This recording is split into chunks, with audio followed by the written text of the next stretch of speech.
Today I'm going to show you how to change the front brake rotor on a Chevy 2500 or 3500 van or truck.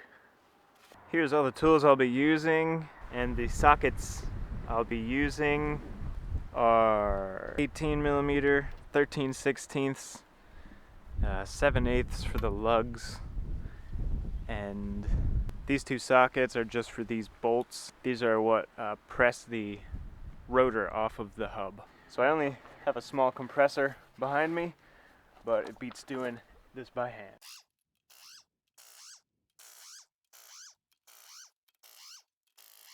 Easier. Very nice tread. Just gonna pre-soak some of this stuff.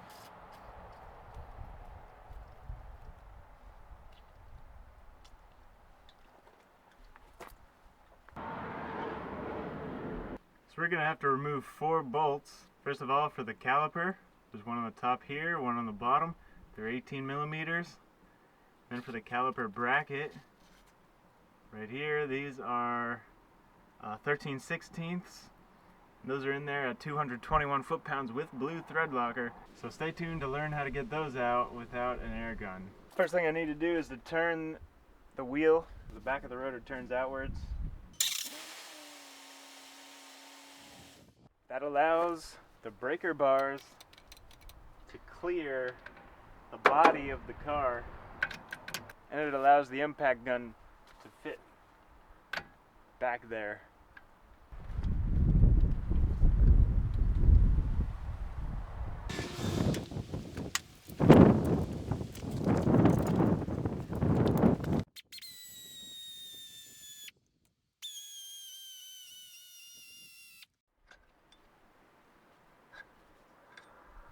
Pull these pins out and put them in a safe place where they won't get dirty.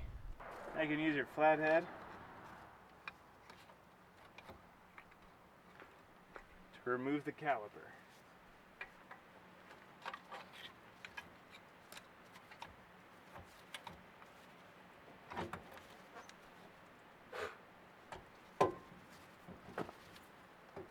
Just set the caliper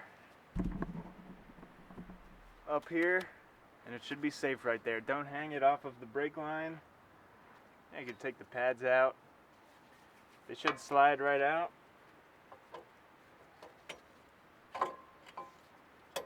I am not replacing the pads. The ones I have are still good. I don't replace parts that are good.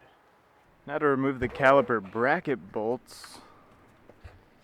Get your 13/16. You're gonna have to hammer it. Well, you might have to hammer it on there. They're pretty tight. Use the breaker bar with a swiveling head. That will help the bar clear the body.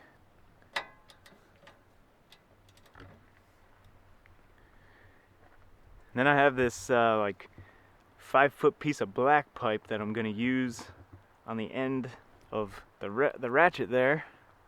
And that's about the only way I can break those free.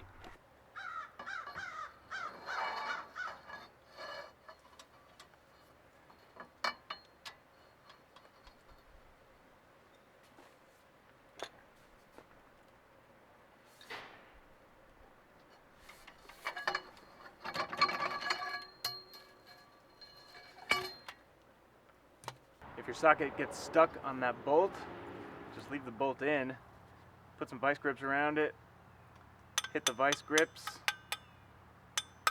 and it'll drive the socket off of the bolt.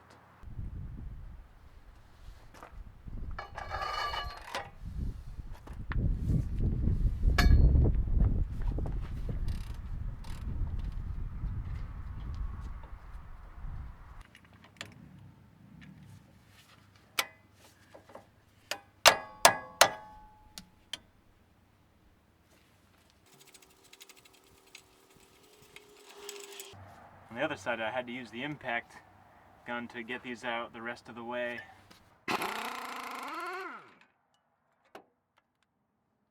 And now the caliper bracket comes off. First you can try tapping the rotor off. Can already tell that's not going to work.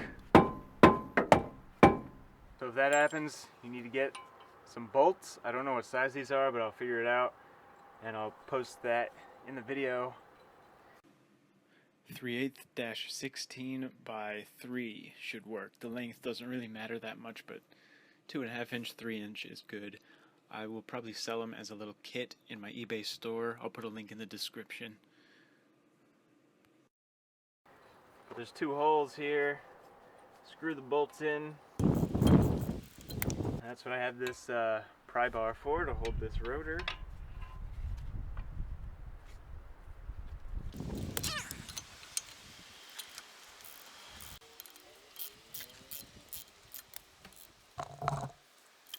Sorry about the brightness and the wind. I'm in a horrible position.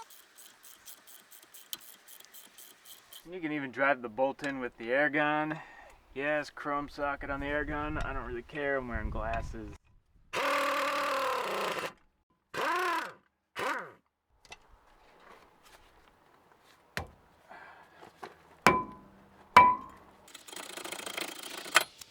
And there it is.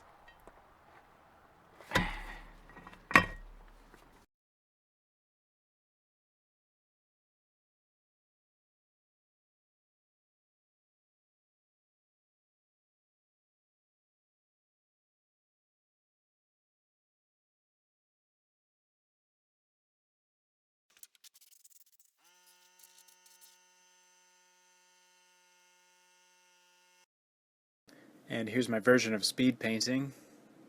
This is just some anti-seize.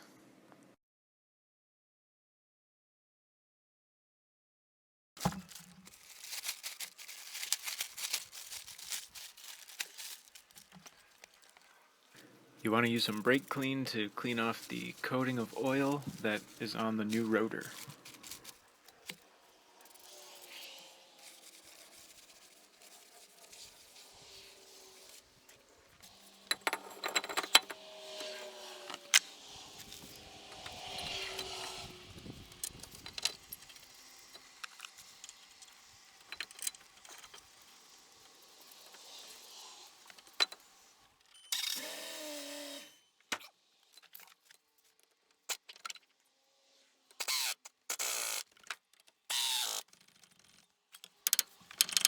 These 2 caliper bracket bolts get torqued to 221 foot-pounds on the 2500 and 3500 series vans, and on the 1500 series vans they get torqued to 129 foot-pounds.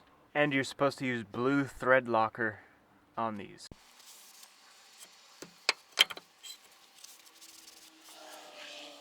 I'm not the type of person who changes the pads just because I have new rotors. If the pads are still good and they're still smooth, then I just reuse them. There's no point in changing good parts. The reason why people think they need to change the pads when they change the rotors is because of marketing. If you're using old pads with your new rotors, you can take a flat item and wrap sandpaper around it and sand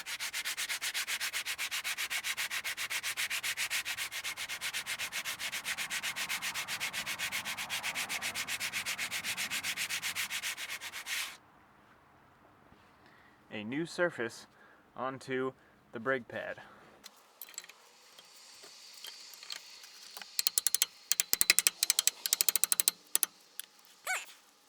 The wear detector goes on the bottom.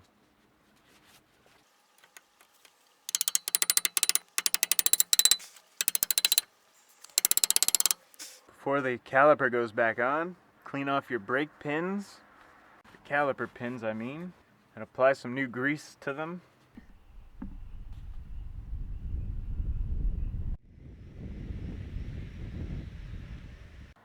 You can put anti-squeak on here if you want to.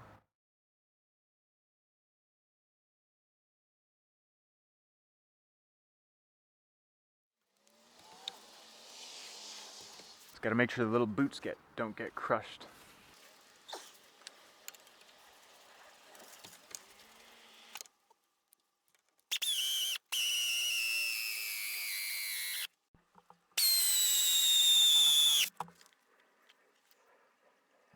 These 2 caliper bolts get torqued to 80 foot-pounds on the 2500 and 3500. They get torqued to 31 foot-pounds on the 1500.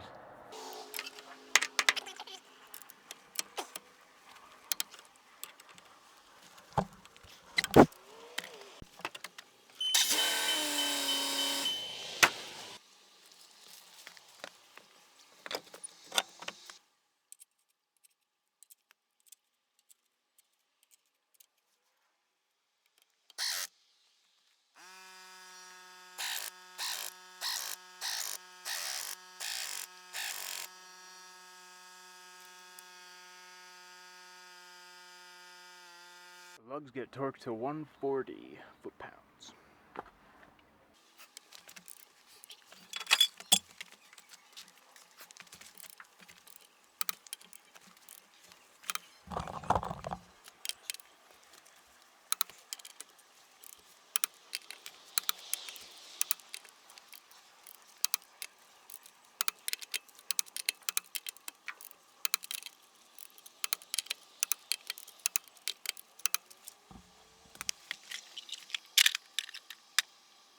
And I located a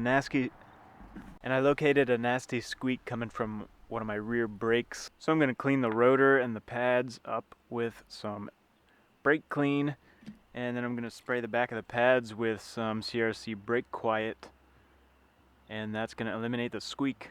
Anytime you have the brakes apart, you might as well just spray some brake quiet onto the back of the pads. And another thing I'll do while I'm in here is re-grease these pins. I can see they're all dusty inside with some CRC ceramic brake system grease.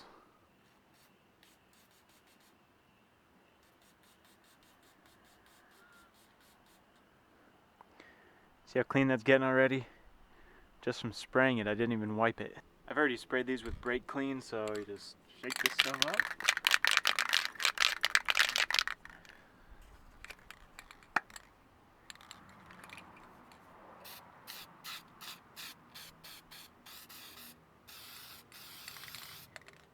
And let that sit for 10 minutes. You can install it while they're tacky. And while those are setting, we can grease the pins here.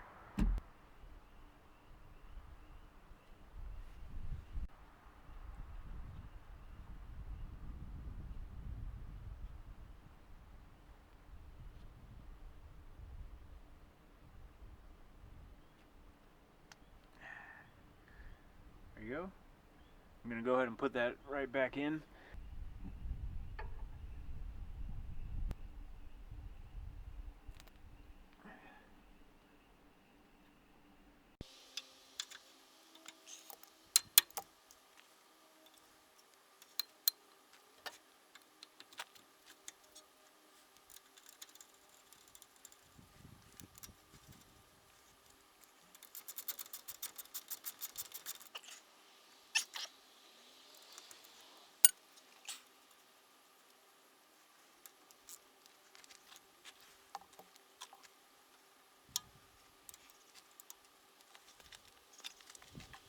Whenever you're done doing a brake job, make sure you pressurize the brakes before you go driving around.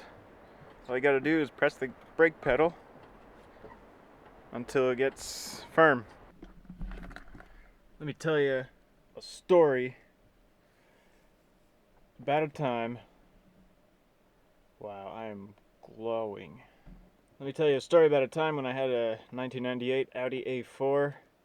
I took it to a shop for an inspection, and I parked it across from a garage door, not really thinking anything could go wrong. And while I was inside the building, we hear this crunch, and we go outside and we see this Jeep up against my car. And it turns out they let the owner back the vehicle out of the garage, but they didn't pump up the brakes after doing a brake job, and the owner had no idea what to do, so the Jeep just rolled across the lot and hit my car.